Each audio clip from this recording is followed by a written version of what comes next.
Imagine you are the most powerful man in France, but right now you are sweating in a heavy wig, cramped inside a massive velvet-lined carriage, pretending to be a servant named Monsieur Durand. Outside, the world is on fire. Your people want your head. Your palace has become a prison, and your only hope for survival is a 200-mile dash to the border. Everything is riding on stealth, speed, and anonymity. But then, a local postmaster looks at a piece of paper in his hand, looks back at your face, and realizes that the man sitting in front of him isn't a servant at all. He's the king. He knows this because he's holding a banknote with the king's face printed right on it. This is the story of the flight to Varennes, a series of blunders so catastrophic that they didn't just fail to save a monarchy, they actually helped invent the guillotine. By the end of this, you'll see how a single piece of paper and a king's love for a good meal changed the course of human history forever.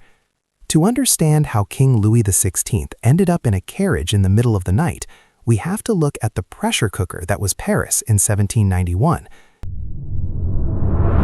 The French Revolution had been simmering for 2 years.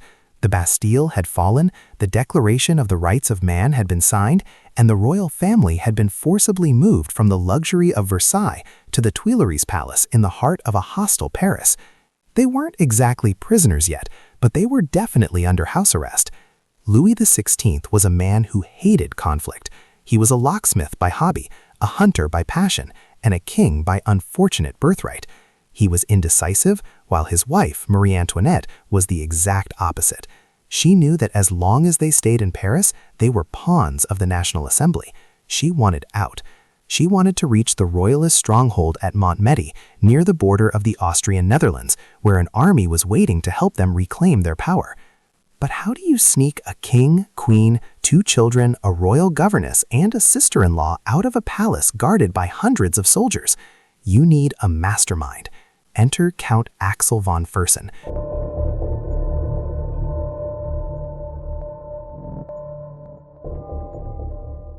He was a Swedish nobleman and a very close friend of Marie Antoinette, some say a little too close. Fersen was the one who coordinated the entire escape.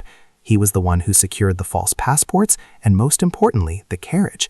Now, if you're trying to escape a revolution, you probably want something fast, light, and inconspicuous, something that blends into the background.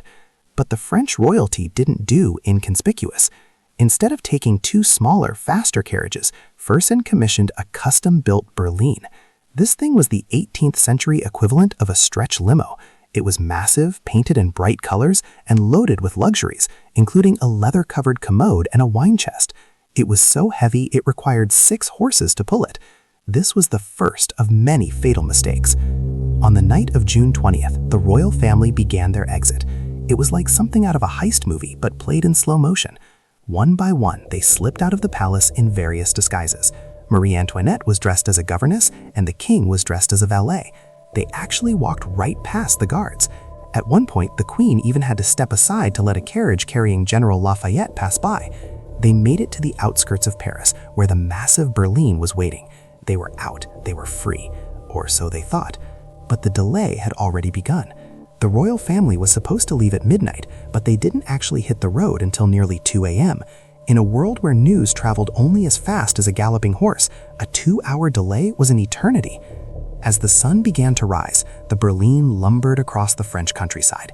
To anyone watching, it looked like a high-end tourist group, but to the king, it felt like a vacation. Louis XVI was so confident that once they were away from the city, he started getting out of the carriage to talk to locals and stretch his legs. He even reportedly stopped to have a nice long lunch. He didn't seem to realize that the National Assembly in Paris had already discovered they were missing. The alarm bells were ringing, and couriers were being dispatched in every direction with orders to arrest the royal family. The king's military escort, which was supposed to meet him at various checkpoints along the route, was also falling apart. Because the carriage was hours behind schedule, the soldiers waiting at the first few towns assumed the plan had been aborted. They started to withdraw, which only made the locals suspicious. Why were groups of hussars and dragoons suddenly appearing and disappearing in quiet rural villages? This brings us to the village of Saint Menehould and the man who would become the king's undoing, Jean-Baptiste Drouet. Drouet was the local postmaster and a former soldier. He was a staunch supporter of the revolution. When the massive, dusty berline pulled into his station to change horses, Drouet's instincts kicked in. He saw a woman he thought looked like the queen, but it was the man in the valet's clothes that caught his eye. The man looked familiar. Drouet didn't have a television or a newspaper with high-res photos, but he did have money. Specifically, he had an assignat, a form of paper currency used during the Revolution. And whose face was printed on every single high-denomination note in France? King Louis XVI. Drouet looked at the note, looked at the valet and the carriage, and the pieces clicked. The nose, the chin, the eyes, it was an exact match. The King of France was fleeing the country like a thief in the night. Now, Drouet didn't have the authority to stop them right then and there. If he made a mistake and arrested a wealthy traveler, he'd be in massive trouble. But he was certain. As the carriage pulled away toward the next town, Varennes, Drouet jumped on a horse. He knew the back roads and the shortcuts. While the heavy berline struggled along the main road, Drouet was racing through the woods, determined to beat them to the next bridge. This is the moment where the tension hits its peak. The royal family is miles from safety, unaware that a single man on a fast horse is about to end their reign. Drouet reached Varennes just before the carriage. He alerted the local authorities and used an overturned cart to block the bridge over the River Aire. When the berline finally arrived at the edge of the town, the royal family was confused. The horses they expected to find waiting for them weren't there. They wandered around in the dark for 30 minutes looking for their relay. This delay was the final nail in the coffin. By the time they tried to cross the bridge, Drouet and the local militia were waiting. They demanded to see passports. The passport was in the name of a Baroness de Corf, but the guards weren't buying it.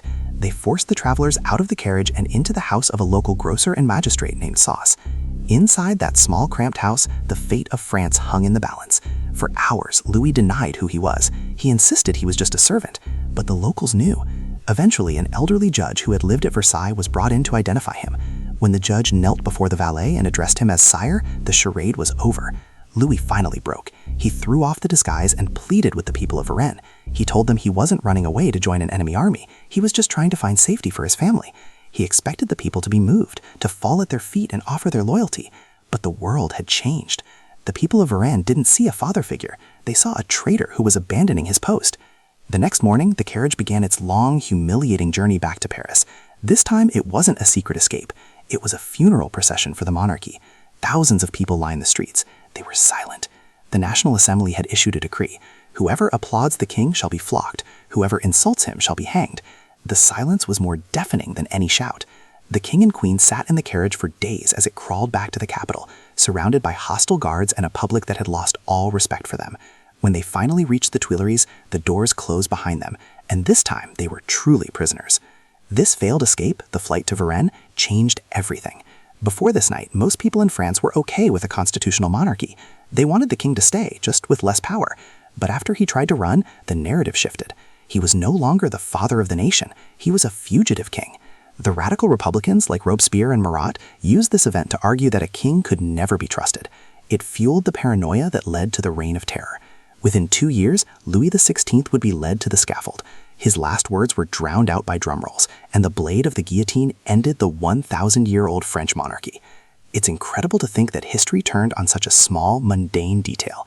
If the carriage had been lighter, if they had left on time, or if the king hadn't insisted on having his face printed on the money, the world might look very different today. It's a reminder that even the most powerful people are subject to the smallest of errors. One banknote, one recognized face, and one blocked bridge were all it took to trigger a revolution that would reshape the globe. If you found this dive into the darker side of royal history fascinating, make sure to hit the like button and subscribe. We're going to be covering more stories where the smallest mistakes led to the biggest disasters. Let me know in the comments, do you think the revolution would have stayed peaceful if Louis had never tried to run? Thanks for watching, and I'll see you in the next one.